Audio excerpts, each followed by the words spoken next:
បាទសូមជំរាបសួរដល់បងប្អូនអ្នកសិក្សាទាំងអស់គ្នានិងសូមស្វាគមន៍មកកាន់វីដេអូចែករំលែកពី V Mission Media ដែលនៅក្នុងវីដេអូនេះគឺលោកគ្រូនឹងលើកប្រធានបទមួយ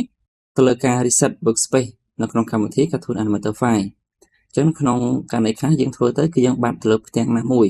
ដូចជាផ្ទាំង toolbar ខាងលើនេះហើយនៅខាងគៀននេះឬក៏បាត់ទៅលើផ្ទាំង Content Manager នៅខាងគៀននេះជាដើមអញ្ចឹងដើម្បីយើងអាចចូលទៅយកឬក៏ធ្វើឲ្យវាដូចដើមវិញអញ្ចឹងគឺយើងអាចមើលនៅក្នុង window នៅខាងលើនេះហើយយើងមើលមកនៅចំណុចមួយនេះគឺជាចំណុចដែលវាបង្ហាញនៅក្នុងផ្ទាំងកិច្ចការរបស់យើងអញ្ចឹងឧទាហរណ៍ដូចជា content manager នេះអញ្ចឹងគឺវានឹងបាត់បើយើងដោះវាអញ្ចឹងគឺយើងនឹងបាត់ទៅលើផ្ទាំងមួយហ្នឹងអញ្ចឹងគឺដូចនៅចំណុចផ្សេងដូចគ្នាដែរអញ្ចឹងដើម្បីបង្ហាញវាយើងអាចចុចបើកវាមួយនៅខាងក្រោមនេះឬក៏យើងអាចចុច restore default workspace នៅខាងលើនេះមកអញ្ចឹងគឺវានឹងត្រឡប់មកដូចដើមវិញទាំងអស់ហើយនៅក្នុងករណីខ្លះទៀតនៅពេលដែលយើងច្រឡំយើងទីមកគឺវាខុសទីតាំងបែបនេះ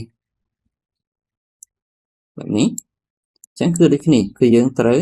ចូលទៅកាន់ window និងយកពាក្យ restore default workspace អញ្ចឹងគឺវានឹងត្រឡប់ទៅផ្ទាំងដូចដើមវិញហើយបាទអញ្ចឹងគឺមានតែពនេះទេទៅលើការ